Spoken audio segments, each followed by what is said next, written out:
Hey Mort, long-time watcher, first-time chat. I'm interested in the origins of TFT. Was there one person that thought of the idea, or how did it all come about? Okay, you know what? You deserve an amazing answer to that question. Here we go. The best thing you can do to get a good answer to that question is read this story. There's 2 parts to it.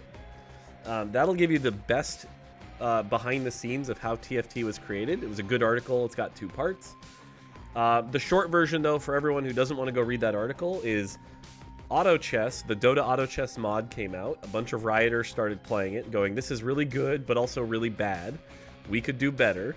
Let's spin up a team to make a version that we think could work better.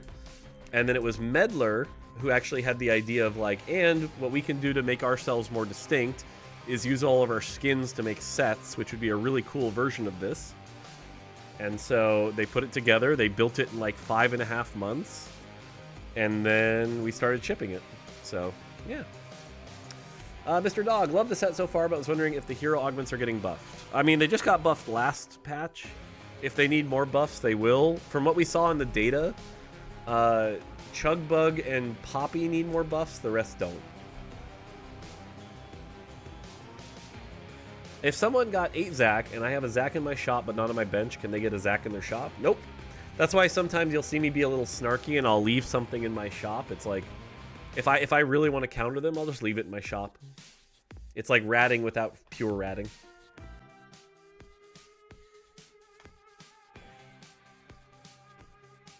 It was such a primitive version back then. Yeah, if you haven't seen this article, by the way, some of the screenshots are pretty funny. Like, look at this screenshot of old development TFT. It was left to right, which was one thing. Those are the shop cards. M. Whitrock, by the way, is still on the team. That's witty. Sherelle is back on the team.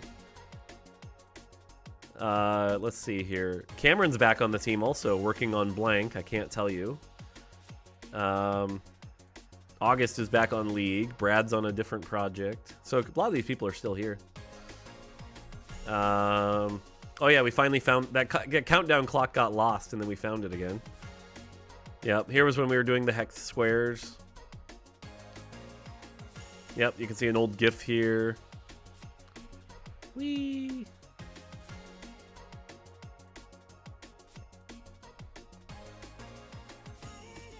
Whee!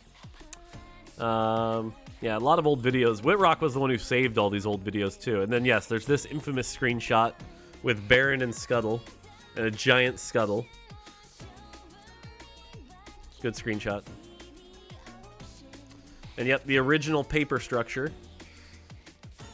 It's interesting to look back on this, by the way. It's like Ancient, 5 mana per second to Ancient, so just Bard. Chemtech, 20 armor to team for playing Victor. Frozen, 8, 10, 12% chance to stun for 1.5, 2 seconds, lol. Phantoms heal for 15% of their max HP when an enemy unit dies. But there's no champions in it, lol. Void, 12% drain to team. Cool. So yeah, anyway, you can read the article yourself. But yeah. What made you go from chessboard to hexagons? So interestingly enough, the answer to that question is because the person who I took the job from, who was before me, that person was like, hexes make for more interesting combat, and they're more visual, and it separates us from auto chess. And hilariously enough, at the time, I was actually against it. I was like, oh, but it's so unintuitive. Players don't get hexagons. I was wrong. Hexagons were absolutely the right call, so I'm glad we ended up making that call. Hexagons are the bestagons. That's true. To rephrase, you assume the average player would not be able to comprehend a shape with 6 sides. Yes, that is what I assumed. I assumed players could only understand left, right, and up, down. And with the hexagons, they would have been like, who do I attack? I don't get it. This game's too confusing. Yes, I did think that.